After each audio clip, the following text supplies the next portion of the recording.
আসসালামু আলাইকুম প্রিয় দর্শক, আমি খুব সুন্দর একটা জিনিস নিয়ে আপনাদের মাঝে আইছি এই কারণেই যে আমরা বিদেশে থাকি, কোম্পানির কাজ করি, তার মাঝে আমাদের যে একটা পেশাগত শখ বা আছে আমাদের জন্ম মাতৃভূমির যে এগ্রিকালচারের যে কৃষি যে ভিত্তিক যে কাজগুলা, সেটাও আমরা কাজের ফাঁকে করি।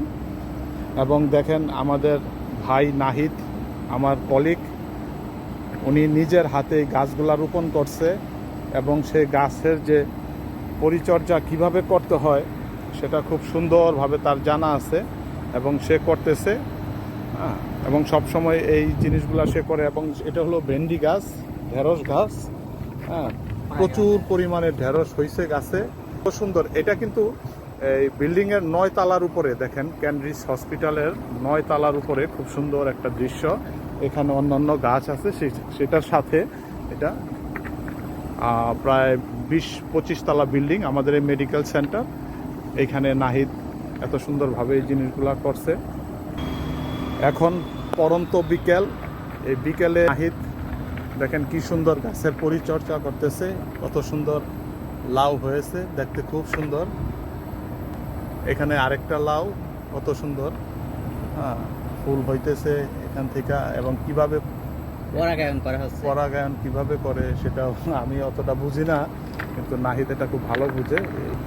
নাহিদ দেখেন এখানে কয়েকটা আছে, এটা একটু আগেরটা আমরা গুল দেখছি, এটা একটু লম্বা জাতীয় বিভিন্ন ধরনের। খুব সুন্দর বিশাল একটা এরিয়া নিয়ে 9 তলা ছাদের উপরে এই গাছগুলা রোপণ করছে।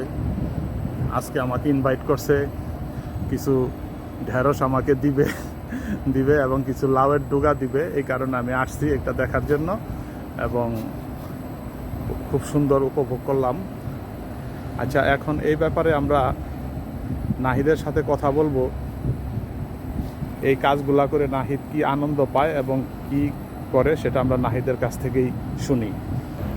ওকে নাহিদ, তাহলে ঠিক আছে, তোমার কিরকম আনন্দ লাগে, তুমি কিরকম উপভোগ করো, তুমি আমাদের দর্শকের উদ্দেশ্যে দাও, যদি আমরা প্রবাস থেকে এগুলো করতেছি। আমি মূলত দেশে যখন থাকতাম তখন এগুলো করতাম, বিভিন্ন নার্সারির সাথে জড়িত ছিলাম। এগুলো করতে আমি খুবই আনন্দ বোধ করি। তা যখন সিঙ্গাপুর আসার পরে এরকম হাসপাতালে 9 তলার ছাদের উপরে এরকম বড় একটা জায়গা পাওয়ার পরে এখানে ম্যানেজমেন্ট যখন আমারে বলছে যে হ্যাঁ করা যাবে, করছি। আমি অনেক খুশিতেই করছি। এই বীজগুলো মূলত বাংলাদেশ থেকে